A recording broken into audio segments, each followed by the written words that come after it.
early in the morning. And then you'll see it'll be a triangle, and I'll turn it into a rectangle, so you know that it's square, and then I'll make ice. Way before any varsity game. Ready, set, go.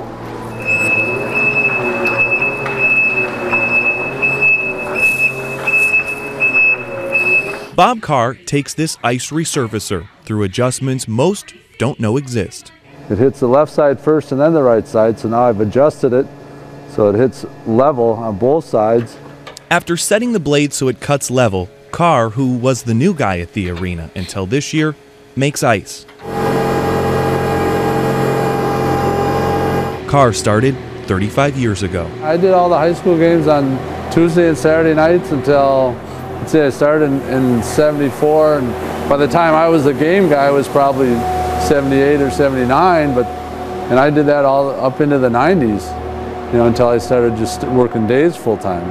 Sure. So you work nights and then you just work your way into the day slot. And his day starts early, 4 a.m. usually. It's a jack of all trades, and I learned from the best.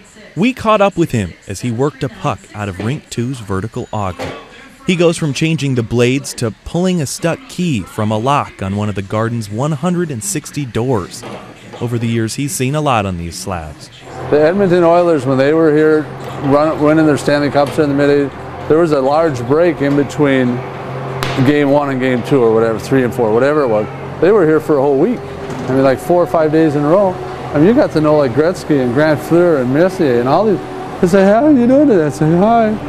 The DNR filmed the commercial where this was the only safe ice, was indoor skating ice, as compared to out on the lake. They actually painted the ice black in this part and put a light like you have on your camera behind the screen. It looked just like a sunset, and they threw snow across in front of a fan, so it looked like the snow was going across, and it was right here. And I saw it on TV, and I thought, I'm driving a Zamboni right here, and they've got this scene right here, because I'm dumping the snow like we did out on the ice, and they're throwing it in front. Unbelievable. A quick YouTube search, and you'll see what he means.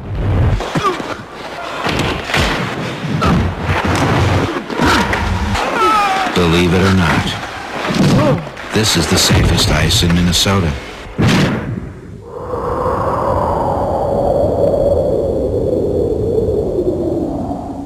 But for Carr, the building is in some ways like a lake, or at least a smooth-running operation. It's a living building.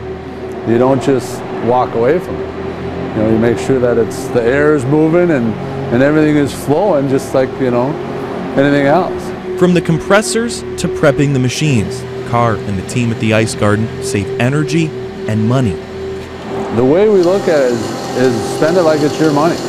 I mean, this is the money the city has given us, and we spend it like it's, our grocery money. We don't overspend. We have all energy efficient motors on all our equipment, and so on and so forth. The electric Zamboni is a perfect example where you can run. You don't have to run bring in the fresh outside air. We bring in 10% instead of 100 while you're driving the Zamboni.